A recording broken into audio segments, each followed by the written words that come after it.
Explosive teaching and powerful prayer combined. Live with Pastor Sam Adeosun. It's time for Prayer Life with Pastor Sam Adeosun. Praise the Lord. Hallelujah. Ẹ jẹ́ a gbàdúrà. Ọlọ́run wa wá dúpẹ́ lọ́wọ́ yín fún ojúrere ńlá ìtì àrí lónìí. Ọlọ́run Abrahamu, Ọlọ́run Isaki, Ọlọ́run Jacobu. A yìn yín torí pé ṣé torí pé àánú yín dúró láláì lórí wa.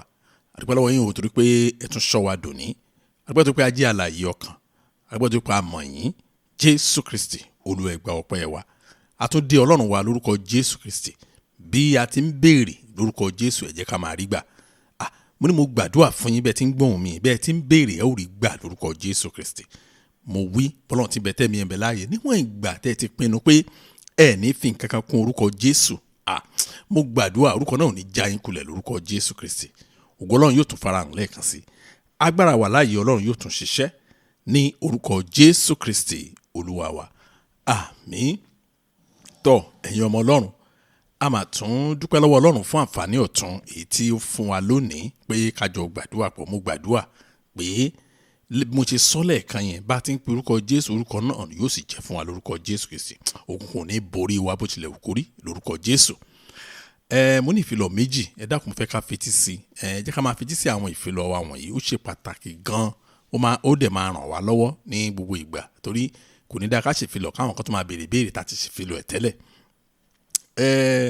Fún àwọn tí wọ́n register fún retreat wa tí a fẹ́ ṣe ní August ní 2025 lọ́dún tó ń bọ̀ ẹ jọ̀ọ́ a ní wọ́n fi tó mi létí pé àwọn tó wà ní ìǹkíà owó wọn gbowó wọlé wọ́n ní ìṣòro kékeré kan wọ́n dẹ̀ ní kí n fi tó yín létí pé kẹ́ jọ̀ọ́ tí ó bá pé ìgbà tẹ́ register àìná lórúkọ tẹ́ fi register now òun ló máa wà nínú ìwé ọwọ́ wọn now nígbà tẹ́ wá fẹ́ sanwó òjò òun lórúkọ owó tẹ́ san ó máa nira díẹ̀ láti verify yín so ẹ jọ̀ọ́ nítorí Ọlọ́run tí ẹ bá mọ̀ pé orúkọ tí ẹ lò láti register kọ́ ni orúkọ àkáǹtì tẹ́ fi sanwó wọn ò ní mọ̀ pé sanwó kó má bàa sí wàhálà ni o kó má di pé mo ti register mo ti sanwó yàrá mi dà yòó náà ní kí n tètè sọ fún wa wípé àwa tí a ò bá ní tó bá fẹ́ gba ìdánilójú yẹn ẹ jọ̀ọ́ ẹ send receipt owó tẹ́ san yẹn kẹ́ send ẹ̀ sí wa kẹ́ wá kọ orúkọ yín gangan tẹ́ fi register yẹn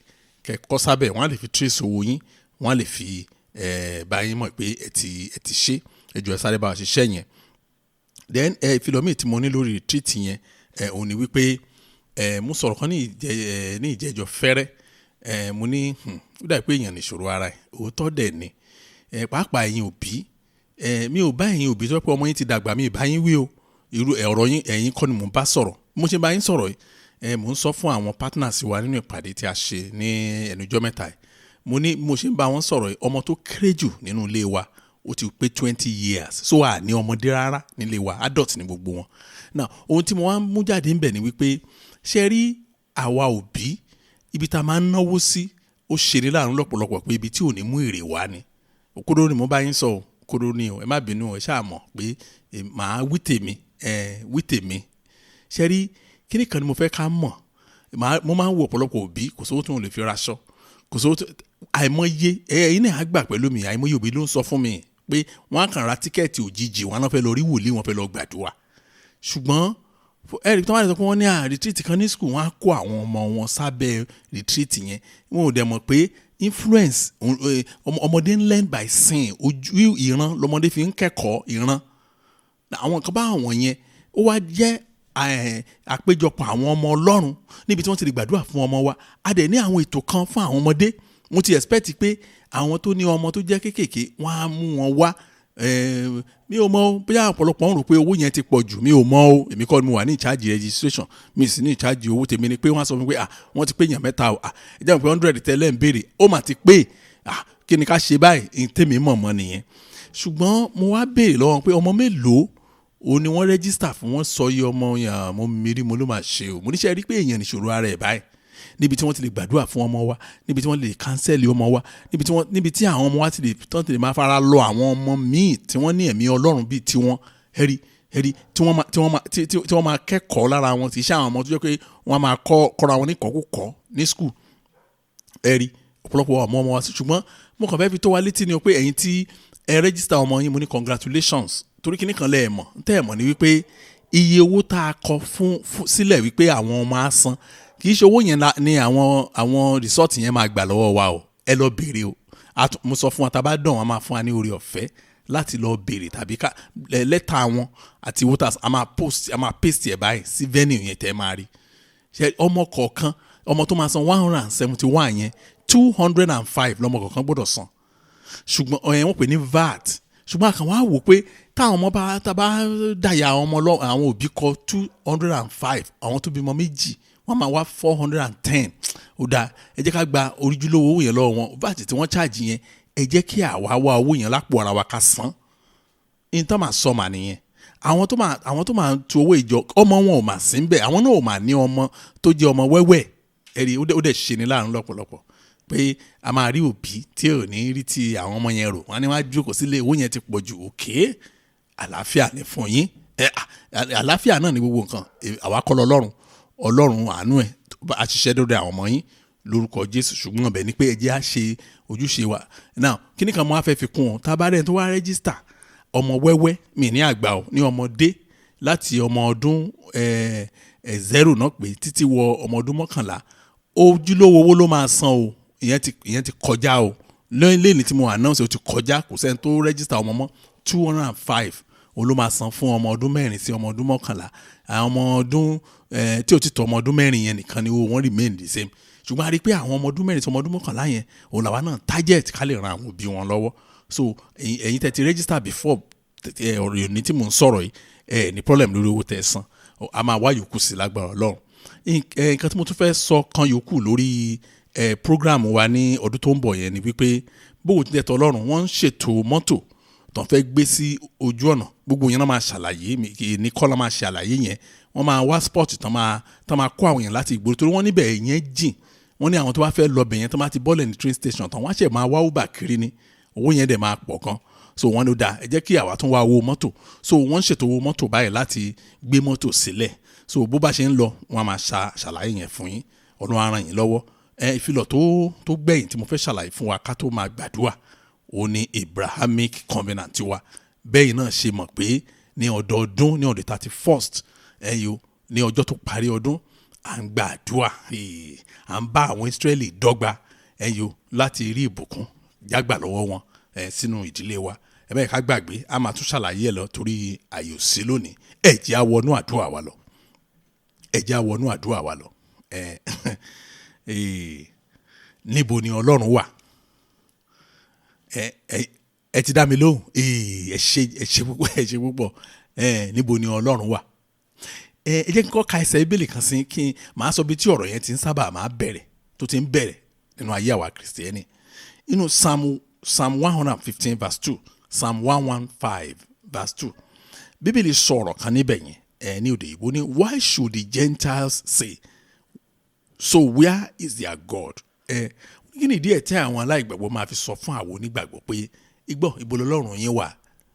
Kìrìsìtẹ́nì máa ń gbọ́rú ọ̀rọ̀ bẹ́ẹ̀ yẹn nígbà tí ogun ọba tó bá kọ̀ tí ò tán nínú ayé ẹ̀ tí Kìrìsìtẹ́nì bá ti yáwó lọ́wọ́ aláìgbàgbọ́ àìgbọ́ ibẹ̀ jẹ́ lẹ́yìn gbàdúrà ibo lẹ́fẹ̀ àdúrà yín sí. Tí Kìrìsìtẹ́nì bá ti ṣàìsàn táwọn aláìgbàgbọ́ bá ti ta gbogbo ipa wọn ẹ jẹ́ aṣọ́gun lóhùn òṣògùn, ẹ jẹ́ ká lọ lé babaláwo lóhùn ò lọ, ẹ jẹ́ àlọ́ làáfà ó ní ọmọ Ọlọ́run lèmi, á ní kí Ọlọ́run yàn gan-an ẹ̀yìn yẹn náà pè ní níbo ni Ọlọ́run wà, wọ́n á béèrè lọ́wọ́ wa. Náà ṣùgbọ́n bẹ́ẹ̀ kọ́ mo fẹ́ ṣiṣẹ́ sí lónìí, bí mo fẹ́ ṣiṣẹ́ sí ni pé àwa Kìrìsìtẹ́nì pàápàá a máa ń dìgbà béèrè bẹ́ẹ̀ lọ́wọ́ Ọlọ́run nígbà tí ọ̀rọ̀ ayé wa bá nira tó bá le tán pátápátá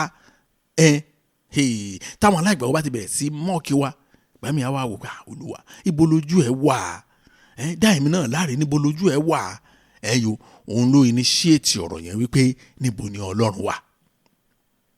Now nígbà tí mo ń ṣe iṣẹ́ ìránṣẹ́ Ọlọ́run ní chọ́ọ̀chì wa kan, ó wá dijọ́ kan olùdásílẹ̀ ìjọ wa wá pè mí, ó ní kí n jọ kí n mú àwọn bíi 3 lẹ́yìn pé sista lágbájá pé wọ́n jíṣẹ́ fún wọn pé ọkọ wọn kú, pé kí n jọ ká lọ pẹ̀tù sínú ẹ̀, ká lọ gbàdúrà fún, ká lọ sympathize pẹ̀lú ẹ̀, ká sì gbàdúrà dáadáa fún àtàwọn ọmọ. Làbágbéra ẹ wo bá a ṣe wọlé sílé wọn báyìí mọ́mì yẹn gbójú sókè báyìí ó dẹ̀ sọ pé pastor ó ní bolo Ọlọ́run wà. Èmi náà wá dúró, èmi náà fọpọlọ gbé ní pé ẹgbẹ́ ìbò Ọlọ́run wà. Mi ìjà lè máa bèèrè lọ́wọ́ àwọn tí mo tún kó lẹ́yìn. Ìgbà tó ọ̀rọ̀ yẹn bí ènìyàn ó ṣà ń sọ léraléra, ìbò Ọlọ́run wà táwọn gbàdúrà pé kọ́kọ́ ẹ̀ má káìsàn má pa máa ẹ̀ ó dẹ̀ kó fa àwọn ọmọ ilé ìbò lọ́lọ́. Ìgbà tó wá yá mo wá jókòó, Ọlọ́run ṣí mi níyè kan níbẹ̀ yẹn mo ní mọ́mì mo ṣe ń bá yín sọ̀rọ̀ yìí yàtọ̀ sí pé ìgbàgbọ́ tí èmi àti yín ti mọ̀ wípé Ọlọ́run wà níbi gbogbo, a ti mọ̀ yẹn pé Ọlọ́run wà níbi gbogbo, ṣùgbọ́n ṣe ní ìbéèrè tẹ́ béèrè lọ́wọ́ mi ò ní ìdáhùn tó kúnná fún yín. Wọ́n máa lọ wádìí ẹ̀ wò, máa padà wá ẹ̀yọ́ mo ní mọ́mì máa dáhùn ìbéèrè yẹn, inú yẹn á dẹ̀ dùn. Ẹ wò mo lọ mo ṣe bẹ́ẹ̀ o. Mo wá rántí ẹ̀yọ́ pé ọ̀rọ̀ ó tó ṣẹlẹ̀ nígbà yẹn, ìdáhùn mi fún mọ́mì yẹn ẹ̀yọ́ torí ìdáhùn mi yẹn ó ń fẹsẹ̀ wọn múlẹ̀ gan. Ìdáhùn mi fún mọ́mì yẹn òun ni mo fẹ́ padà a fẹ́ fi gbàdúrà lónìí. Àwọn ibi tí a dẹ̀ gbàdúrà sínú ayé wọn náà ẹ̀yọ́ tó rà padà lọ gbàdúrà. Nígbà tí mo dé padà délé fáńdàwà tí mo sọ fún wọn báyìí wọ́n kàn ń bú sẹ́yìn wọn ìwọ ọmọ yìí gan bó ti ṣàlàyé nìyẹn. mo ní bẹ́ẹ̀ ni kò yé mi, mo ní ọ̀nà o unique díẹ̀ ṣá, mo ní rárá sá èyàn ò lè nígbà tó béèrè pátápátá lọ́wọ́ mi ṣé màá máa parọ́ ni. mo ní yàtọ̀ sí ète mi ti mọ̀ yẹn màá wá lọ wo ọ̀rọ̀ Ọlọ́run láti dáhùn ìbéèrè wọn. Ẹ̀yin ọmọ Ọlọ́run, ibi tí a máa ṣiṣẹ́ lé lórí gangan nìyẹn wípé tá a bá rí ẹnikẹ́ni tàbí ní ìgbàkúgbà níta ń dà kọjá ta ni Olúwa ibo lójú ètì ẹ̀ wà báyìí torí bó ti sún wa ẹ̀yọ́ ibi gangan láti máa rí ìdáhùn níbo ni Ọlọ́run wà. Mo fi dá a lójú pé lára nǹkan tí mo rí inú ọ̀rọ̀ Ọlọ́run ni wípé Ọlọ́run rèé níwájú wa. Ọlọ́run mi ó kàn kù sí ìgbàgbọ́ mà dára o. Tí a bá ní ìgbàgbọ́ faith agbádùn Ọlọ́run. Nínú Bíbélì nínú ìwé Micah chapter 2 verse 13. Micah chapter 2 verse 13. Oh my God. Ó ní the one who breaks open will come up before them. Ó ní ẹni tí ó ń ṣí sílẹ̀ yóò lọ síwájú wọn. Àbẹ́gbọ́ Ọlọ́run wá wà níwájú wa. Torí pé a ò fojú rí ní gbogbo ìgbà bá a ṣe ń wo ọ̀rẹ́ wa kò jẹ́ ká mọ̀ wípé Ọlọ́run wà. That is why tó fi ní tá a bá ní ìgbàgbọ́ bí hóró mustadi a sọ fún òkè pé kó ṣìdí á rí bẹ́ẹ̀. Ohun tó kù wá kù ní ìgbàgbọ́ yẹn mo fẹ́ ká dìmú lónìí. Ntẹ́ bá gbọ́ lẹ́nu mi lónìí tẹ́ bá dìmú ní orúkọ Jésù Kristi ẹ ó rí ìṣeré rẹ̀ nú ayé yín lórúkọ Jésù Kristi. Ó ní ẹni tí ó ń ṣí sílẹ̀ yóò lọ síwájú wọn yóò tú jáde pé wọn yóò tú jáde gba ẹnu ibodè. Ó ní wọn yóò gba ibẹ̀ jáde ọba wọn yóò sì kọjá lọ níwájú wọn. Olúwa ni yóò sì ṣe adarí wọn. Ṣẹ́yìn náà ti rí báyìí pé a ní adarí wájú tó wà wájú wa tó yẹ ká máa wò. Ìtúrẹ́ ẹni bí lè sọ pé ẹ ká máa wo Jésù olùpilẹ̀ṣẹ̀ àti aláṣẹ pé ìgbàgbọ́ wa. Mọ́mì èyí tẹ́ ẹ̀ bá máa fi wọ́ọ̀rì tẹ́ ẹ̀ bá máa fi dààmú lójoojúmọ́ ipe Ọlọ́run ibo ló wà báyìí ṣé ẹ̀ rí situation mi ni ẹ̀ ń waste time ni. Ìwà presence Ọlọ́run wà wájú yín. Ṣé rí àwọn kíní kan àti mo máa ń pè ní ìrégbè kò pé ẹnikẹ́ni. Ìgbàgbọ́ nínú ẹ̀ lójoojúmọ́ òun ló jẹ́ kí n rí ṣe àṣeyọrí. Mo fẹ́ fi dá yín lójú lónìí pé àwọn kíní kan ṣẹlẹ̀. Pé Ọlọ́run á ṣí ilẹ̀kùn wọn lẹ́ni tó ń ṣí á ṣí ilẹ̀kùn sílẹ̀ òun fúnra ẹ̀ á lead yín jáde. Àwọn ilẹ̀kùn gbèsè, àwọn ilẹ̀kùn àìsàn, àwọn ilẹ̀kùn àìríṣe, àwọn ilẹ̀kùn àìtẹ́gbẹ́, àwọn ilẹ̀kùn àìnílọ́kì ìgbéyàwó àmúbọ́ ti pọ̀ jù. Àwọn ilẹ̀kùn àrọ́mọbí gbogbo àwọn ilẹ̀kùn burúkú yẹn Ọlọ́run máa ṣì dànù pé ẹ jáde. Wọ́n ti ẹlòmíì mọ́nú ilé àìsàn débi pé kò rọ́nà lọ. Lónìí ó rọ́nà lọ lórúkọ Jésù Kristi. A sọ fún Ọlọ́run Jésù Olúwa ẹ fà mí yọ ẹ fà àwọn ọmọ mi yọ kúrò nínú kíni. Torí ìbéèrè ẹnìkan ó lè yàtọ̀ sí ti ẹnìkejì. Ìtúrẹ́ ni mi ṣe ní parí àdúrà ẹ̀yin lẹ mọ̀ nǹkan tí ẹ fẹ́ kí Ọlọ́run alààyè kó yọ yín kúrò nínú ẹ̀. Kẹ̀sì ṣáájú mi lọ sí ibi ìtura. Oh Lord, pull out my children from what? And go before me to a place of restoration. that you have to, you with faith. When I've told you, today is a day that you have to hold your faith firmly. Èní jẹ́ ọjọ́ tá a gbọ́dọ̀ di ìgbàgbọ́ wa mú ṣinṣin. Ẹ má jẹ́ kó yẹ ọkàn yín lónìí o. Kíní kan fẹ́ ṣẹlẹ̀ sí rere ni o. A sọ fún Ọlọ́run, Jésù Olúwa, ẹ fà mí yọ. Ẹ fà mí yọ, ẹ fà àwọn ọmọ mi yọ. Ẹ fà mí yọ, ẹ fà ọkọ, ẹ fà aya mi yọ. Ẹ fà mí yọ kúrò nínú, ẹ wá dárúkọ nǹkan tẹ́fẹ́ kọ́lọ́run kó fà yín yọ kúrò nínú ẹ̀. Ẹ wá parí ẹ̀ pé kẹ́ẹ̀sì ṣáájú mi lọ sí ibi ìtura. Ẹ já gbàdúrà bẹ́ẹ̀ ní orúkọ Jésù, ní orúkọ Jésù. Ọlọ́run ayérayé mo gbàdúrà. Ẹ fà mí yọ, ẹ fà àwọn ọmọ mi yọ. Olú ẹ fà mí yọ, ẹ fà ayé mi yọ. Olú ẹ fà mí yọ, olú ẹ fà ìdílé mi yọ. Ẹ máa sọ fún Ọlọ́run tẹ́fẹ́ kọ́lọ́run kó fà yín yọ kúrò nínú ẹ̀. Ṣé àìsàn ni? Mo sọ fún wa, ṣé gbèsè ni? Ṣé àìríṣe ni? Ṣé ọwọ́ òtẹ́nu ni? A sọ fún Ọlọ́run, tàbí ìdààmú lórí ọmọ. A sọ fún Ọlọ́run pé Olú ẹ ṣàánú fún mi. Olú ẹ fà mí yọ, Olú ẹ fà mí yọ, Olú ẹ fà mí yọ, Olú ẹ fà mí yọ, Olú ẹ fà mí yọ. Gbọ́ àdúrà. Jésù Kristi Olúwa wa. Tẹ́ ẹ bá rí ibi tá a kà yẹn, wọ́n ní ọba yóò ṣáájú wọn. Ọba wo ni wọ́n ń sọ̀rọ̀ ẹ̀ ń bẹ̀ yẹn? Ìwé Jòhánù ló jẹ́ ká mọ ọba tí wọ́n ń sọ̀rọ̀ ẹ̀ yẹn. John chapter 10 verse 4. John chapter 10 verse 4. Ẹ̀gbọ́n tí Bíbélì wí ni. Bíbélì sọ pé ó ní nígbà tí ó bá sì ti mú àwọn àgùntàn tirẹ̀ jáde, yóò ṣíwájú wọn. Àwọn àgùntàn yóò sì máa tọ̀ lẹ́yìn nítorí tí wọ́n mọ ohùn rẹ̀. Ṣé ẹ ti rí bẹ́ẹ̀ pé Jésù Olúwa wa? Ó ní wọ́n ń sọ̀rọ̀ ẹ̀ bẹ́ẹ̀ pé ọba. Oh my God. Ó ní ọba wa o. Ó sì ní olórí àlùfáà wa. A sọ fún Ọlọ́run lẹ́ẹ̀kan sí pé Jésù Olúwa, ẹ ṣáájú mi kí n má sọnù sínú òkùnkùn ayé. Bẹ́ẹ̀ ni o, àìmọye àwọn ènìyàn tí ayé wọn ti sọnù sínú òkùnkùn ayé. Àìmọye ni o. Mi lẹ́nìkan o, mi lẹ́ni méjì o. Àìmọye àwọn ènìyàn tó jẹ́ pé a ti tilẹ̀kùn mọ́ wọn. Ó lè jẹ́ ilẹ̀kùn àìsàn. Dókítà wà díẹ̀ tí wọ́n á ní kò yé wọn. Nígbà tí èèyàn sọ pé ara ń ro òun o, ẹsẹ̀ ń ro òun o, orí ń ro òun o, wọ́n dẹ̀ ṣe gbogbo scan ayé, wọ́n ṣe gbogbo tẹ̀sí ayé, ó return pé everything wà normal. Ẹ gbọ́, ó yẹ kẹ́ ti mọ̀ pé ọwọ́ àwọn ará bíi ti wà ń bẹ̀ nìyẹn. Wọn ò ní nǹkan kan diagnose ẹ̀ fún. Ẹlòmíì kò sí bó ṣe tó, kì í dẹ̀ ṣọ̀lẹ. Ṣùgbọ́n owó tẹ́nu alágbára ìwà dọ̀lẹ. A sọ fún Ọlọ́run pé oh Lord, go before me so I will not get lost in the darkness of the world. Jésù Olúwa, ẹ ṣáájú mi kí n má bàa sọnù sínú òkùnkùn ayé. Ẹ jẹ́ á gbàdúrà bẹ́ẹ̀ ní orúkọ Jésù, ní orúkọ Jésù. Ọlọ́run ayérayé, Olú ẹ ṣáájú mi kí n má bàa sọnù sínú òkùnkùn ayé. Olú ẹ ṣáájú mi. Jésù, Olú ẹ ṣáájú mi. Ayérayé, Olú ẹ ṣáájú mi kí n má sọnù sínú òkùnkùn ayé. Olú ẹ gbàdúrà, ẹ dákun ẹ̀yin ọmọ Ọlọ́run, ẹ gbàdúrà. Ẹ máa gbàdúrà yẹn. Ṣé ẹ ti máa ti mú ní àdúrà tòní? Ti gbàgbọ́ lẹ máa fi gbà. Ẹ máa gbà nítorí pé ìdáhùn ti wà lẹ̀. Bẹ́ẹ̀ ni mo sọ fún yín. Ntí ẹ̀mí Ọlọ́run fi yé wa ni wípé bí àdúrà ẹni dàbí wọ́n fún yẹn ní blank check. Kéèyàn ṣàti mú tiẹ̀ ní iye nǹkan tó bá wù wá ní ká wá kọ sí. Bẹ́ẹ̀ ni mo sọ fún yín. Torí pé Ọlọ́run garanti pé òun á dá àwọn ènìyàn lóhùn gidigidi lénìí. Ṣùgbọ́n a nílò ìgbàgbọ́ láti fi tiwa gbà. Ó yẹ máa gbàdúrà. Olú ẹ ṣáájú mi kí n má bàa sọ̀rọ̀ sínú òkùnkùn ayé. Ẹ ṣáájú àwọn ọmọ mi ká má sọ̀rọ̀ sínú òkùnkùn ayé.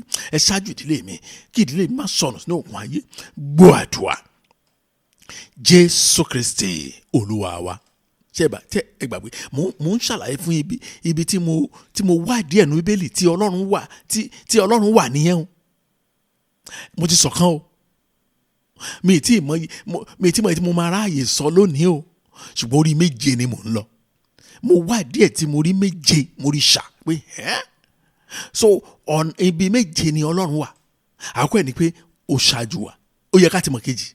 Tó kàn pé Ọlọ́run wa ní Alpha àti Omega. Yẹn pé Ọlọ́run wa yìí ó wà lẹ́yìn wa. Ó mà ṣe o. Wọ́n sọ fẹ́lẹ̀ wọ́n ní omi ti tán lẹ́yìn ìgbín yẹn. Ohun tó fà á ni omi tán lẹ́yìn ẹja. Sọ́rí wọ́n lómi tán lẹ́yìn ẹja. Ohun tó fà á ni wípé ẹja kò dúró sínú omi ni. Tá a bá wà ní ìhà Jésù níwájú Ọlọ́run àti ènìyàn ó lè le ṣùgbọ́n irọ́ ni. Ọlọ́run try endurance wa ni. Ayé mi o. Ìbádẹ́ yí àwọn kìrìsìtẹ́nì ọ̀rọ̀ tí mò ń sọ yìí. Ṣùgbọ́n mi ìwà blame ọ̀pọ̀lọpọ̀ kìrìsìtẹ́nì. Wọ́n ti bombard ọ̀pọ̀lọpọ̀ wa pẹ̀lú irọ́. Ogun iná ni. Ẹnìkan lé ẹ kiri, ẹnìkan ń ṣe é, àwọn kan ò fẹ́ jẹ́ kó go ẹ jáde, àwọn oríṣiríṣi. ó jẹ́ kẹ́lómi lose focus èyí tí bá fi máa gbàdúrà lórí ọ̀rọ̀ ayé ẹ̀ ọ̀tá nìkan ló ń ṣẹlẹ̀ lórí bọ́ndẹ̀ fẹ́ bọ́ńkọ̀ ọ̀tá ò lè kú láyé kò lè kú tán kó wá fàyè lẹ̀ fún gbogbo ẹ̀rọ ní kán tó bí wa làwọn ọ̀tá ti wà àwọn abínú ẹni ti wà àwọn amúniṣe ní ti wà àwọn tó ń ṣèyàn níkà láì ṣẹ̀ wọ́n náà ti wà. So báyìí tí ayé á dẹ̀ fi parẹ́ wọ́n á máa wà náà tó pé àrùn àwọn yẹn náà là á bímọ ìkà ló ń bí ìkà ló ń bíríìdì ìkà. So wọ́n á máa wà lọ́nà ni ṣùgbọ́n èyí tàbá fi máa ranjú mọ́ ọ̀tá nínú àdúrà wa àyè ṣe jẹ́ akọjú sí ọlọ́run àlàyé mo sọ fún wa níbo ni ọlọ́run wà òun rèé lẹ́yìn wa yìí mọ́mì ọlọ́run bẹ̀ lẹ́yìn yẹn gbà mí sọ fún yín ẹ̀yin lẹ gbọ́dọ̀ sákúò ẹ̀yọ ní ìkàwọ́ ọlọ́run. Psalm 139 verse 5 Psalm 139 verse 5 ó ní ìwọ sé mi mọ́ lẹ́yìn àti níwájú oh my God ìwọ sì fi ọwọ́ rẹ lé mi ayé mi o you lay your hands upon me nígbà tó lọ́run ti sí ẹni mi ó dàbí pé mi mọ̀ bóyá ó rí bẹ́ẹ̀ ní orílẹ̀-èdè tẹ́yìn ń gbé o ṣùgbọ́n ní Nàìjíríà nígbà tí àwọn gọ́vnà sí wa president wọn bá ń lọ wọn iwájú wọn kún fọ́fọ́ ẹ̀yìn wọn náà kún fọ́fọ́ o ìwọ tó bá ní wọ́n ní gọ́vnà ń bọ̀ lẹ́nìí àbí ìwọlẹ̀ yín ló lọ́dọ̀ yín wọ́n ní president ń bọ̀ ọ̀dọ̀ yín bóyá prime minister náà ń pè wọ́n ní ó ń bọ̀ o kẹ́nìkan máa rò pé ó ń wù òun láti píkì pocket òun fẹ́ fẹ́wọ́ pé kò tiẹ̀ sí èyí ló máa jí fóònù president Nàìjíríà irú ẹni bẹ́ẹ̀ kó lọ́ra pósí ẹ̀ lẹ̀ wọ́n á pàdánù bẹ́ẹ̀ ni mo sọ fún yín bó ṣe rí gẹ́lẹ́ nìyẹn ọ̀rọ̀ tí bẹ́ẹ̀lì ń sọ ni pé ó ṣe mi máa torí pé àárín náà máa ń ṣe àwọn wọ̀nyẹn mọ́ ìbọn rí iwájú ìbọn rí lẹ́yìn ni ẹ rí oh my God ọ̀rọ̀ tán lò yẹn ó ní agbára gan ìwọ ṣe mi mọ́ lẹ́yìn àti níwájú Jésù Olúwa ẹ ṣe mi mọ́ níwájú àti lẹ́yìn lónìí lórúkọ Jésù kí ààbò yín lè dájú lórí mi ẹ ṣe mi mọ́ ẹ ṣí àwọn ọmọ mi mọ́ ẹ yọ níwájú lẹ́yìn kí ààbò yín lè dájú lórí wọn ẹ ṣí ọkọ mi mọ́ níwájú lẹ́yìn ẹ ṣí aya mi mọ́ níwájú lẹ́yìn kí ààbò yín lè dájú lórí wọn oh Lord hedge me in front and back so that your protection will be assured in my life hedge me so èdè tí Bíbélì lò gangan nìyẹn hedge me in front and back so that your protection will be assured in my life. Jésù Olúwa ẹ ṣe mi mọ́ níwájú àti lẹ́yìn kí ààbò yín lè dájú lórí mi ẹ ṣe ìdílé mi mọ́ níwájú àti lẹ́yìn kí ààbò yín lè dájú lórí wa ẹ jẹ́ a gbàdúrà bẹ́ẹ̀ ní orúkọ Jésù Ọlọ́run ayérayé mo gbàdúrà Olúwa ẹ ṣe mi mọ́ níwájú lẹ́yìn kí ààbò yín lè dájú lórí mi Olúwa ẹ ṣe mi mọ́ níwájú àti lẹ́yìn kí ààbò yín lè dájú Olúwa ẹ ṣe mi mọ́ níwájú àti lẹ́yìn ẹ ṣe àwọn mi mọ́ níwájú àti lẹ́yìn kí ààbò yín lè dájú lórí wọn ẹ̀yin nìkan lè dáàbò bò wá o ẹ̀yin nìkan lè gbé ọwọ́ yín lé wa o ẹ̀yin nìkan lè ṣàánú wa o Olúwa ẹ máa gbàdúrà ẹ dákun ẹ tẹra mọ́ àdúrà yẹn ẹ tẹra mọ́ ó ṣe pàtàkì lọ́pọ̀lọpọ̀ gbọ́ àdúrà Jésù Kristi Olúwa wa ẹ jẹ́ kí n béèrè kan lọ́wọ́ wa mo fún alápẹ̀rẹ̀ lẹ́ẹ̀kan pé tí president bá rìn lọ wọ́n pa àwọn ní secret service oh my God ìbéèrè tí wọ́n béèrè ni pé kí lẹ rò bóyá ó lè ṣẹlẹ̀ tí Ọlọ́run bá tó bá jẹ́ olùdáàbòbò wa níwájú ó tún jẹ́ olùdáàbòbò wa lẹ́yìn níbi tá a gbàdúrà dé ẹ dákun ṣé yẹn gan ò tó ènìyàn nínú ayé tó bá nígbàgbọ́ nínú ẹ tó bá takú ti Ọlọ́run pé irọ́ o ẹ ti ní ẹ̀yin láàbò mi o kó máa tẹnumọ́ fún Ọlọ́run irọ́ kò sí nǹkan tó máa ṣe ẹ gbà mú yìí sọ fún yín ohun táwa ti try ní láti àìmọye ọdún tá a ti gbọ́njú dòní níwájú Ọlọ́run àti ènìyàn mò ń sòótọ́ fún wa kò sẹ́ni tí lábàtà ti bẹ̀rẹ̀ iṣẹ́ ìránṣẹ́ yìí pàápàá bàtà ti bẹ̀rẹ̀ ohun àánú yìí mi tí ì fẹ́ mọ mi lè dárúkọ iye àwọn tó threaten wa pé wọ́n á fòògùn pàtì wa jẹ́ ẹlòmíì ní àwọn á lọ sórí òkè ẹlòmíì sọ pé wọ́n á rí nǹkan mọ́lẹ̀ ẹlòmíì sọ pé wọ́n á pè wá pa kò sí nǹkan tí wọ́n ò sọ tán èmi ò tiẹ̀ rí tí wọ́n rò ṣé mi tí mo busy débi pé ṣé mi ì tiẹ̀ rí tí wọ́n rò ìdí ẹ̀ ni wípé mo gba ọ̀rọ̀ Ọlọ́run gbọ́ dé góńgó Ọlọ́run jẹ́lẹ́rìí mi ò lè ti torí threat kan kí n lọ wọnú àwẹ̀ ṣé mo tiẹ̀ ní time ni wọ́n ló gbà wẹ́ pé torí kí ni ká má bàa pa àwọn wò lẹ́wọ̀n yẹn ń pa yẹn nìyẹn mò ń sòótọ́ fún yín kì í ṣe bragging o mò ń fún yín ní ìdánilójú ni torí tá a ti try torí bẹ́ẹ̀ ó yẹ kí yẹn lè sọ pẹ̀lú ìgboyà ẹ̀rí a sọ fún Ọlọ́run Jésù Olúwa ẹ fi ìdílé mi sí àárín gbùngbùn ara yín lórúkọ Jésù. Ojú bí lè sọ ni ó ní ìwọ ṣe mọ́ níwọ̀n àtìlẹ́yìn tọ́lọ́run bá wá fi wá sí àárín gbùngbùn ara ẹ̀ ó ti protect wa níwájú ó ti protect wa lẹ́yìn ó tán àárín Ọlọ́run láwa kàn wá mi ìwà mú ń tọ̀ òun o máa ń sọ fún wa mo ní ohun tó kàn wá òun ni pé ká rí i pé ìbáṣepọ̀ àti Ọlọ́run dán mọ́rán ṣé gbogbo àwọn àdúrà èdè tí wọ́n ń pè wọ̀nyí fún wa kò ní nǹkan kan ṣe àtọ́ níwájú Ọlọ́run. Èèyàn kàn ń fìyà jẹra ẹ̀ ṣá ọ̀ àwọn tó ń rí tó fẹ́ dè wá mọ́lẹ̀ sí abẹ́ iṣẹ́ ìránṣẹ́ wọn wọ́n ṣàmárí yẹn kan lò ní ò gbàgbọ́ nú ẹ̀ kó yẹ torí pé mi ò tẹ kí n tó ní òye Ọlọ́run dájú ni mi ti gbàgbọ́ nú àwọn kan ní dèdè báwọn yẹn.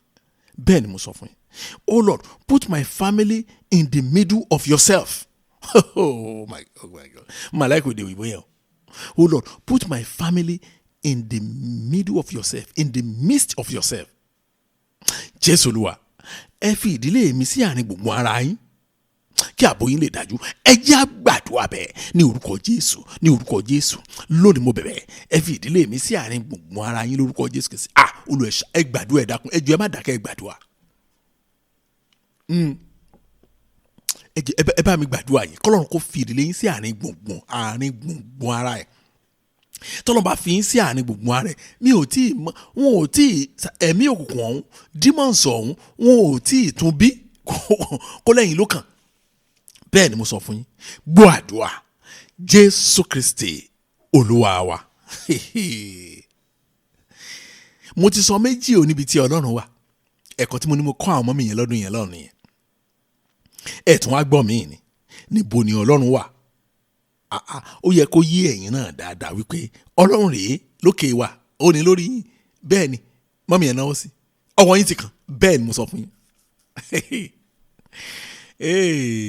Mo béèrè kan nínú lecture kan nígbà kan ó ti ń lọ bí ọdún méjì báyìí ní church kan. Mo ní kàn jọ kan sọ fún mi báwo ni tá bá fún yín ní kí n pín measurement fún yín wọ́n pè ní tape measuring tape mo pè fún gbogbo yín ẹ measure ẹ̀ fún mi.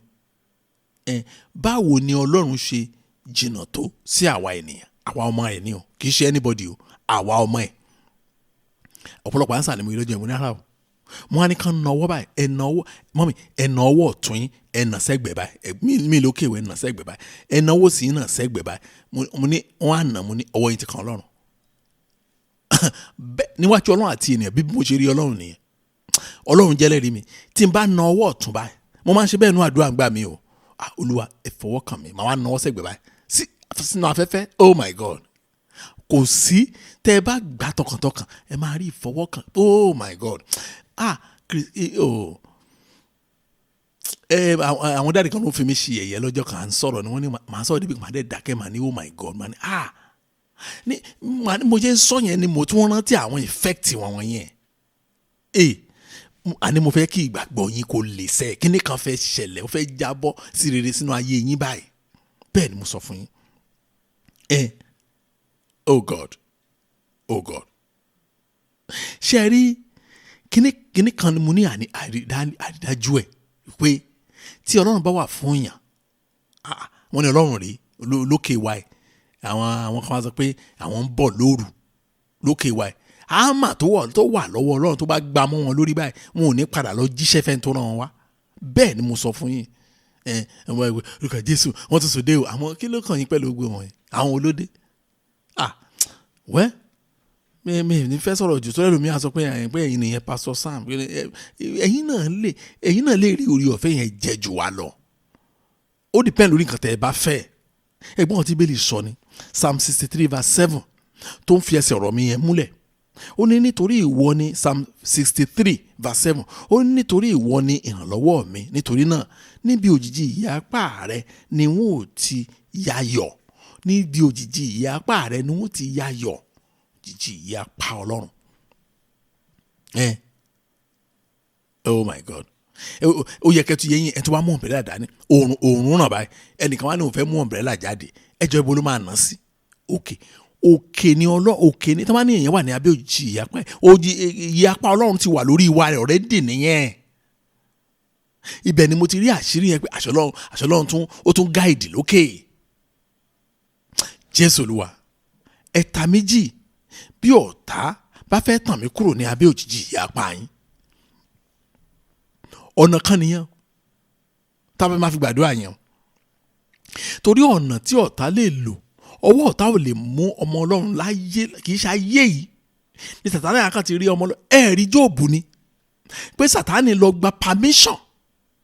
Ó mọ̀ pé tóun bá rán anybody wá tàbí tóun bá wá, ìyá máa jẹun ní oh God, ní pọ̀mọ̀pọ̀mọ̀ ètè gidi. Ó ń láti lọ gba permission ní pé nǹkan báyìí lòun fẹ́ ṣe. Bẹ́ẹ̀ ni mo sọ, bó ṣe rí nìyẹn dòní olónìí. Ọlọ́run mi o, mo gbàdúrà pé ọ̀rọ̀ mi á yé yín lónìí. Ẹ lè tún àdúrà yìí gbà dáadáa. Ṣùgbọ́n tí Sátánì bá ti fẹ́ bá ti yàn jẹ́ báyìí, á wá tàn jáde kúrò ní abẹ́ òjìji ìyapa Ọlọ́run. Ẹ̀yin o, tó bá tán bá ti rí pé wọ́n ti tàn jáde yẹn, ibi tí oore ọ̀fẹ́ wà, ibi tí àánú Ọlọ́run wà, ó tán o. Wọ́n rí mú gbé nìyẹn. Sọ fún Ọlọ́run, oh Lord, alert me when the enemies want to lure me away from under your wings. Alert me when the enemies want to lure me away from under your wings. Jésù Olúwa, ẹ̀ta mi lólobó ló ń jẹ́ ẹ̀ta méjì bí ọ̀tá bá fẹ́ tàn mí kúrò ní abẹ́ òjìji ìyapa yín. Ẹ̀ta àwọn ọmọ mi jì bí ọ̀tá bá fẹ́ tàn wọ́n kúrò ní abẹ́ òjìji ìyapa yín. Ẹ jẹ́ á gbàdúrà bẹ́ẹ̀ ní orúkọ Jésù, ní orúkọ Jésù. Ọlọ́run ayérayé, mo gbàdúrà, Olú ẹ̀ta méjì o bí ọ̀tá bá fẹ́ tàn mí jáde kúrò nínú yìí lábẹ́ ìyapa Ọlọ́run. Olú ẹ̀ta méjì. Ẹ má jẹ́ kí ọ̀tá gbògo lórí ìdílé mi, lórí àwọn ọmọ mi. Ẹ má jẹ́ kí ọ̀tá gbògo, ẹ má jẹ́ kí ọ̀tá tàn wọ́n kúrò lábẹ́ òjìji oore ọ̀fẹ́ Ọlọ́run. Olú ẹ ṣàánú fún wọn. Ẹ má jẹ́ kí ọ̀tá tàn mí kúrò ní abẹ́ òjìji ìyapa yín. Olú ẹ ṣàánú mi. Gbọ́ àdúrà. Jésù Kristi Olúwa wa. Ẹ̀yin ọmọ Ọlọ́run, ibì kan wà tí wọ́n ń pè ní abẹ́ òjìji Olódùmarè. Ó yẹ kẹ́ ẹ mọ̀. Bíbélì kan ló sọ bẹ́ẹ̀. Psalm 91 verse 1. Ó sọ bẹ́ẹ̀. Ó ní ẹni tí ó ń gbé ibi ìkọ̀kọ̀ ọ̀gá ògo ni yóò máa gbé abẹ́ òjìji Olódùmarè. Ẹni tó ń gbé níbẹ̀, òun ló máa wà lábẹ́ òjìji. Tí ọ̀tá bá ti tan ẹni yẹn jáde báyìí, tiẹ̀ bá a. Ìtàn ń fẹ́ gangan nìyẹn, kankan ráàyè tàn wá jáde. Ìgbà míì wọ́n á fi àìní tí tó bá ti sáfẹ́rẹ́ báyìí díẹ̀ lọ́wọ́ ẹlòmíì báyìí, ó tán o, kò sọ Ọlọ́run mọ́ nìyẹn o. Àwọn ni Mr. Alágbájá a ní yẹ́sì ọ̀rẹ́ mi, ó ti tó oṣù mélòó báyìí tí wọ́n ti lé yín kò lẹ́nu iṣẹ́. Alọ́mà ti lọ sí bí oṣù 6. Ẹ̀dẹ̀ jókòó tẹ́tẹ́rẹ́. Ibùlẹ̀ yín náà mọ̀, bẹ́ẹ̀ ti máa jọ ń béèrè lọ́wọ́ ara yín kàn yẹn. Ẹjọ́ ibùlẹ̀ mọ̀ ẹ̀fọ̀nà hàn mí. Ẹ̀rí ayé ènìyàn máa wogo, wọn á lé ẹ̀ kúrò lábẹ́ oore ọ̀fẹ́ Ọlọ́run. Ìgbà ẹni ìwàlẹ̀ wa bẹ̀rẹ̀ kan lójú páálí ńlá ṣe gbàdúrà ẹ̀kan yẹn. Oh God, kíní kan àti máa ń pè ní ẹ̀mí ìsinsìnyí, òun náà sábà máa ń lò. Wọ́n á fi lé àwọn ọmọ tó ti ń ṣe dáadáa tẹ́lẹ̀, àwọn ọmọ tó jẹ́ drummer ní church, àwọn ọmọ tó wà ní choir ní church, àwọn ọmọ tó oh God, àwọn ọmọ tó jẹ́ worker ní church. Wọ́n wá wò, wọ́n á ṣì wọ́n mọ̀. Àwọn bí àwọn ní ibo làwọn ti ṣẹ̀. Òbí ẹ máa bèrè ibi tó ń ti ṣẹ̀. Kì í ṣe òbí ló ṣẹ̀, kì í ṣẹ̀ṣẹ̀ ló fa gbogbo nǹkan bẹ́ẹ̀ yẹn. Kí ló fà á? Àìkíyèsára lábẹ́ wa. Àwọn ẹ̀mí òkùnkùn wọ́n á dẹ̀ tan àwọn ọmọ yẹn jáde, àwọn ọmọ wa wọ́n á tàn wọ́n jáde kúrò lábẹ́ oore ọ̀fẹ́. Ó tán, wọ́n á dàbí ìdààmú. Mo gbàdúrà, Ọlọ́run ò ní gbà kí ẹ̀mí òkùnkùn fi ọmọ yín dààmú yín lórúkọ Jésù Kristi. Bẹ́ẹ̀ ni mo sọ fún yín.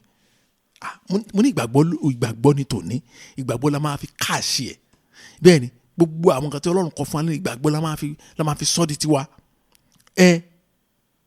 A sọ fún Ọlọ́run, Jésù Olúwa, ẹ dáàbò bo ìdílé mi lọ́wọ́ àwọn oníṣẹ́ òkùnkùn. Àwọn oníṣẹ́ òkùnkùn ni iṣẹ́ wọn nìyẹn. Gbogbo ọ̀nà náà ń gbà o. Wọ́n dẹ̀ ń ṣe research lójoojúmọ́ ni. Oh Lord, protect my family from workers of darkness. Àwọn workers of iniquities gbogbo. Àwọn oníṣẹ́ òkùnkùn. Protect my family from the workers of darkness. Jésù Olúwa, Olú ẹ dáàbò bo ìdílé mi lọ́wọ́ àwọn oníṣẹ́ òkùnkùn ayé. Ẹ jẹ́ á gbàdúrà bẹ́ẹ̀ ní orúkọ Jésù, ní orúkọ Jésù.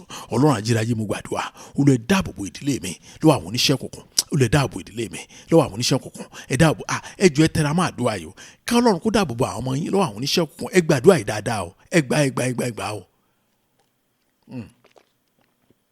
Olúwa ẹ dáàbò, Olúwa ẹ dáàbò, Olúwa gbọ́ àdúrà. Jésù Kristi Olúwa wa.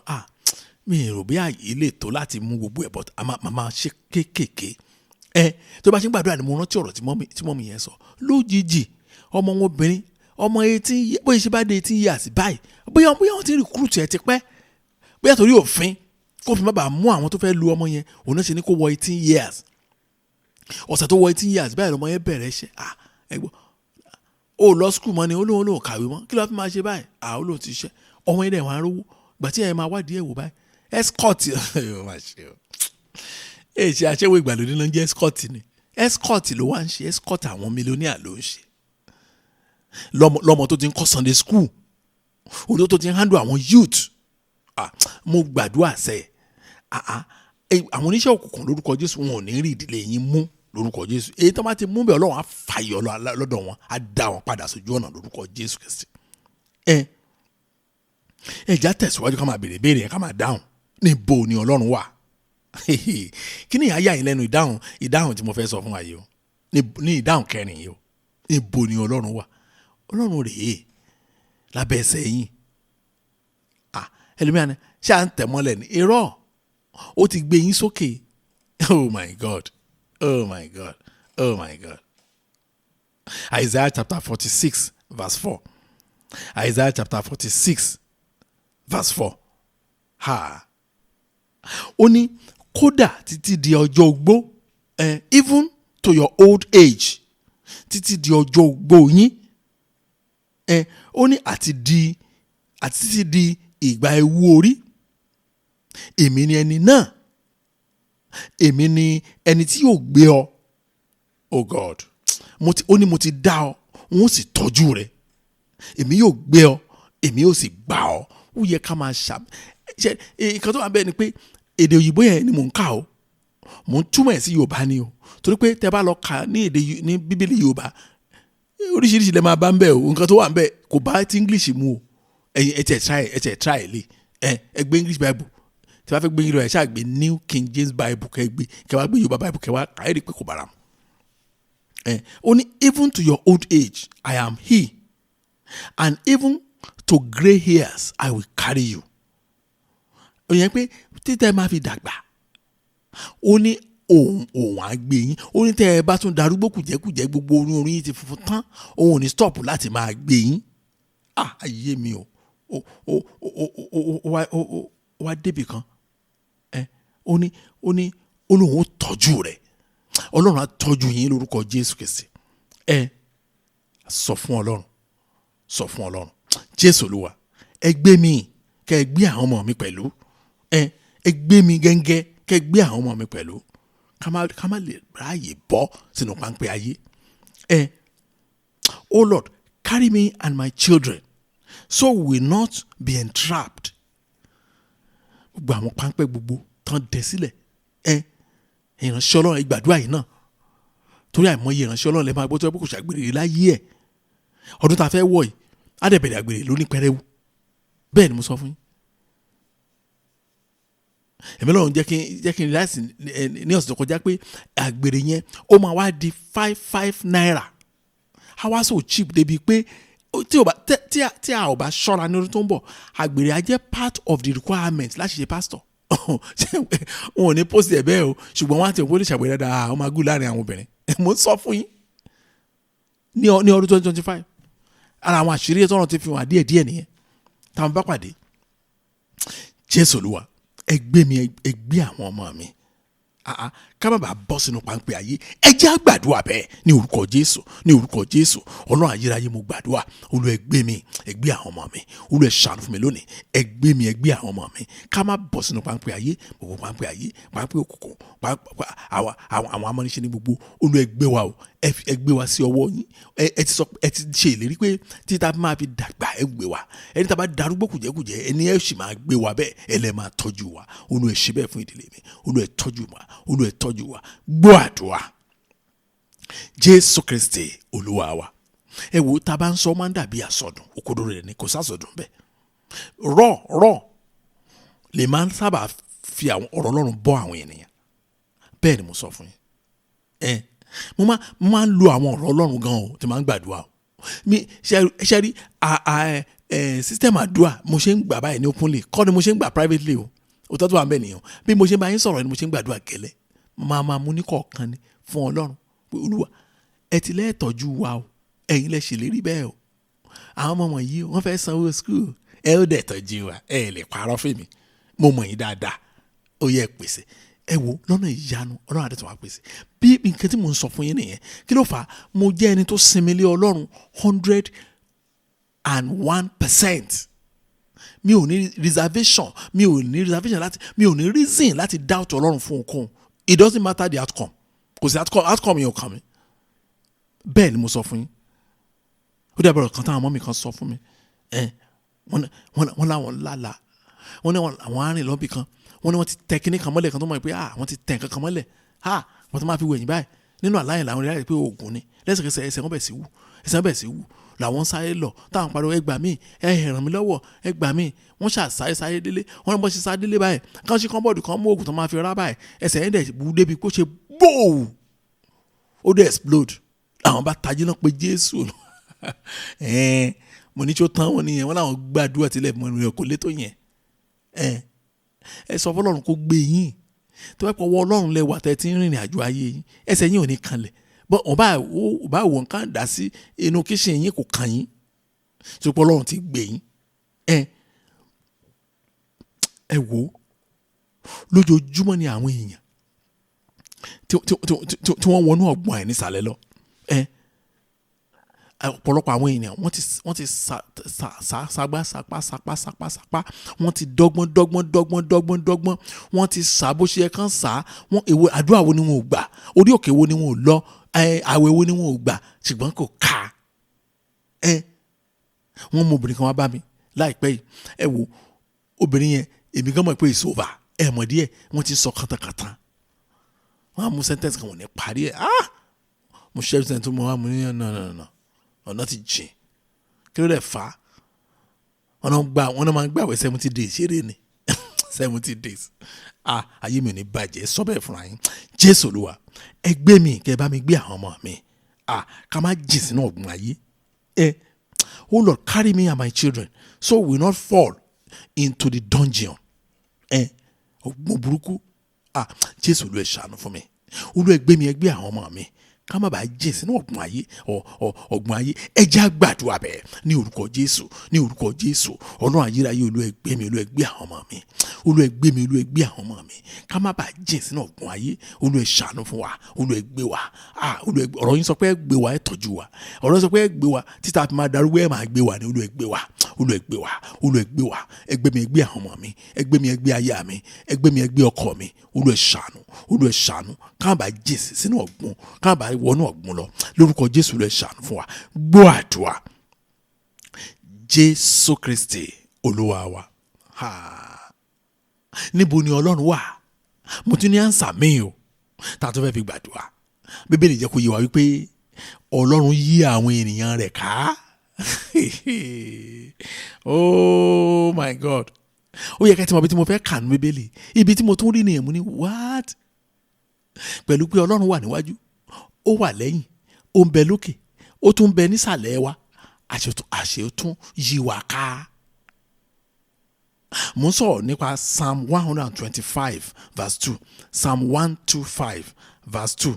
Ó ní bí òkè ńlá ti yí Jerusalem ká, bẹ́ẹ̀ ni Olúwa yí àwọn ènìyàn rẹ̀ ká láti ìsinsìnyí lọ àti títí láéláé. Ṣé ẹ rí bẹ́yẹn? Ṣé ẹ rí pé àwa ènìyàn là ní ìgbàgbọ́ tó le?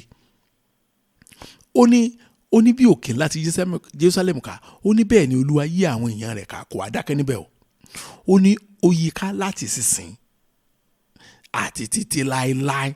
So téèyàn in the moment you are within the grace of God, èèyàn wà sí kí ọ̀pá àwọn nǹkan táwa mọ̀ nìyẹn o tí ò jẹ́ kí gbogbo ìhàlẹ̀ ẹ̀ tún gbàdúrà tí ò fi kàn wá. A sọ fún Ọlọ́run, Jésù Olúwa ẹ ṣí ọgbà yí mi ká kí n lè di kò ṣe dojúkọ. Oh Lord, put hedges around me so no one will be able to confront me. Àwọn àṣírí nìyẹn o téèyàn fi ní ìsinmi nínú ayé o. Àwọn àṣírí nìyẹn tí ọ̀nà yẹn fi ń gún nínú ayé o. Àwọn àṣírí ńlá làwọn wọ̀nyí o. Tó Jésù Olúwa ẹ ṣí ọgbà yí mi ká kí n lè di kò ṣe dojúkọ. Ẹ jẹ́ á gbàdúrà bẹ́ẹ̀ ní orúkọ Jésù, ní orúkọ Jésù. Ọlọ́run ayérayé mo gbàdúrà, ẹ ṣí ọgbà yí mi ká, ẹ ṣí ọgbà yí mi ká kí n lè di kò ṣe dojúkọ. Olúwa ẹ ṣí ọgbà yí mi ká kí n lè di kò ṣe dojúkọ. Olúwa ẹ ṣàánú fún mi lónìí, ẹ ṣí ọgbà yí mi ká kí n lè di kò ṣe dojúkọ. Olúwa ẹ ṣàánú, Olúwa ẹ ṣàánú, Olúwa ẹ ṣàánú, ẹ ṣí ọgbà yí mi ká. Olúwa ẹ ṣí ọgbà yí mi ká kí n lè di kò ṣe dojúkọ. Olúwa ẹ ṣàánú fún mi lónìí ní orúkọ Jésù. Olúwa ẹ ṣàánú fún mi lónìí. Gbọ́ àdúrà Jésù Kristi Olúwa wa. Níbo ni Ọlọ́run wà? Mo mà torí àṣírí mi kò ní yà yín lẹ́nu. Bẹ́ẹ̀ sọ fún wa pé Ọlọ́run wà pẹ̀lú àwọn ènìyàn rẹ̀. Ọlọ́run mi o. Mo sọ fún yín sẹ́yìn mo ní tẹ́ ẹ bá rí mo dẹ̀ wà ní lọ́ọ̀kì ní ọ̀sẹ̀ yìí ó dáàdì yẹn ní ebùlẹ̀ tí ń rí confidence yìí sẹ́yìn mo ní ṣé ẹ̀ bá wa ṣe prayer wọ́n ní bẹ́ẹ̀ ni mo ní ẹjọ́ ẹ má miss ti Wednesday ọ̀tá fẹ́ ṣe yìí o ẹ má miss Wednesday tọ̀sẹ̀ yìí o ó dà pé méjọ Monday lájọ ń sọ̀rọ̀ yẹn ẹ yóò níjẹta ẹ má miss ti ọ̀sẹ̀ yìí wọ́n ní lágbára Ọlọ́run àwọn miss ẹ̀ rí pé àwọn ẹ̀ẹ̀kan tí àwọn bá miss ẹ̀ thank God àti wọ́n á ṣe sórí YouTube àwọn rí gbọ́. Mo ní ẹ ó rí ibi tí confidence yẹn ti ń jáde àwọn nǹkan tá a gbàgbọ́ nìyẹn word for word. Ọlọ́run wà pẹ̀lú Bíbélì sọ bẹ́ẹ̀ Matthew chapter 28 verse 20. Nígbà tí Jésù tún ń lọ ó tún ṣàlàyé fún wa ibi tóun tún wà nínú ayé wa. Ó ní Matthew chapter 28 verse 20 ó ní ẹ kọ́ wọn láti máa kíyèsí ohun gbogbo èyí tí mo ti pàṣẹ fún yín nítorí èmi wà pẹ̀lú yín nígbà gbogbo títí ó fi dé òpin ayé. Títí ó fi dé bo òpin ayé. Èmi wọ́n ní kíní kan ṣẹlẹ̀ bẹ́ẹ̀ wọ́n ní ẹnìkan wọ́n ní kí n sá ní ìlú kan kí n sá lọ lúbọ̀ mi tó pé àwọn àjẹ́ wà ń bẹ̀. Jésù lóun wà pẹ̀lú wa títí dé òpin gbogbo ilẹ̀ ayé. Ibi tí mo jókòó sí Jésù wà ń bẹ̀. Ibi tí ẹ̀yin náà wà lọ́hùn Jésù wà ń bẹ̀. Bẹ́ẹ̀ ni mo sọ fún yín. Ìgbàgbọ́ yín ló kàn kú. Ẹ wò mo ṣe ń ka ẹsẹ̀ Bíbélì ní mo rántí ìṣẹ̀lẹ̀ kan tó ṣẹlẹ̀ ní àwọn ọdún kan lọ́hùn. Ní àwọn ọdún yẹn lọ́hùn ní church wa mo ṣe ń prepare fún wedding mi ò kú bí oṣù bíi mẹ́ta.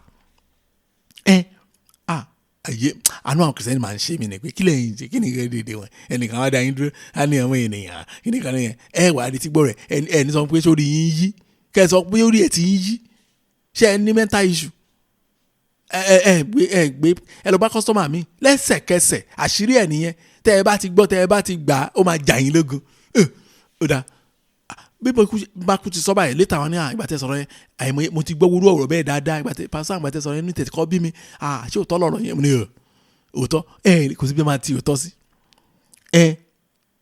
àwọn wà ní chọ́ọ̀chì o ní màmá olùdásílẹ̀ wa náà bá tún gbé ara àwọn wèrè míì tún wà ó tó mo rẹ̀ ti máa sọ fún wọn tipẹ́tipẹ́ kí ẹ̀hún tẹ́ máa ń kó kiri wọ̀nyí tẹ́ máa ń kó mọ̀ wọ́n náà bóyá kàn pàdé níbì kan ẹnìkan wọ́n lè gbà mí wọ́n lè rìn wá gan ẹ̀mí ọlọ́run ká ṣèṣọ́jí ń bì ìrọ́dẹ̀ ni wọ́n fi wá kówó jẹ ni wọn ò gbà ọ̀rọ̀ tèmi ò àwọn ọ̀rọ̀ kan wà tí máa sọ pé wọn ò ní gbà pé irọ́ ní kíní kan ní wá gbé ní wá èmi dẹ̀ máa ti sọ fún màmá tẹ́ bá ti ní kán wá ẹni kán máa náwó sí mi ò wá interested kò sí nǹkan tó wà lẹ́nu wọn tán lè sọ fún mi tó mo gbàgbé pé ayé mi bẹ́tà wọn bẹ́ẹ̀ ni mo sọ fún yín wọ́n máa ń wò mí gbà mí gbà kí ló ṣe ọmọ yìí màmá ní kí ló ṣe ọmọ yìí òótọ́ dẹ̀ ni bí mo ṣe ríra mi gbà nìyẹn o láwọn àṣesọjí lọ day 2 ọ̀sẹ̀ kan ló fẹ́ lò ní ọjọ́ Tuesday ló bá kàn náwó sáwọn èèyàn oníkíní ló bá kàn náwó sí mi mò ń wò wá àwọn èèyàn ti wá àwọn kan ti ń kún pé máa yìnbọn má ti náwó sí bọ̀bọ̀ yìí náwó sí olóṣèlú ó ní arákùnrin ó ní láti rí mi lẹ́ẹ̀ta program yìí ní ó ní mo rí àwọn demons bó sọ́nà ni mo rí àwọn demons tí wọ́n ṣùrù bó ní it's a matter of days o má fi ṣeré it's a matter of days o ikú nìyẹn it's a matter of days o kó o rí mi lẹ́nu má jẹ́ kó dọ̀la o mi ti ẹ̀ dáhùn àwọn ọmọ kwaya mi ibi tó jókòó sí wọ́n ti wá wọ́n ní ọ̀gá ẹ̀ má sọ̀rọ̀ àwọn tó jókòó ẹ̀sẹ̀ ọ̀gá ẹ̀ má sọ̀rọ̀ wọ́n ní ilé wọ́ọ̀tì kì í dá ló má sọ tiẹ̀. Ìgbà tá a wá sórí ọ̀fẹ́ àwọn èèyàn wọ́n ti tò wọ́n fẹ́ẹ́ rí onísọjí wọ́n ti tò bẹ́ẹ̀ mi ṣe ṣáà lọ bọ́ aṣọ akọrin lẹ́ni mo fẹ́ máa lọ lé ní obìnrin kan ọ̀gá akọrin ẹ̀ ní onísọjí mo ní wèrè wo nìyẹn wèrè wo lẹ́ni kiri ìránṣẹ́ Ọlọ́run alààyè níbo ìránṣẹ́ Ọlọ́run alààyè ẹsẹ̀ ìbílì kan tí mo kà fún mọ́mì yẹn òun láka ẹ̀ bẹ́ẹ̀ ni mo sọ fún yín mo ní Jésù ló máa pẹ̀lú mi mo ní eléyìí tí orí nǹkan kan yìí ó wá ní àwọn demons ló ń pẹ̀lú mi pé it's a matter of days wọ́n ní ká má sọ bẹ́ẹ̀ o ẹ̀yin tẹ́ fẹ́ ṣayẹyẹ ọlọ́mọ àyè kárí bíi ó ní it's a matter of days mo ní ká máa wo ebi wedding tèmi kù 3 months ká máa wo ká wo days tó ń ka olórí burúkú kó wẹrẹ lọ sọ̀rọ̀ mi ò rí gbogbo nǹkan bẹ́ẹ̀ mi ò wà interested pẹ̀lú ẹ̀ mo dẹ̀ lọ lẹ́yìn tèmi mi ò bá Wednesday Thursday Friday Saturday mi ò bá wọn ṣe sọjí yẹn o wọ́n ṣe ọdún Friday mo mi sì ẹ̀ mi lọ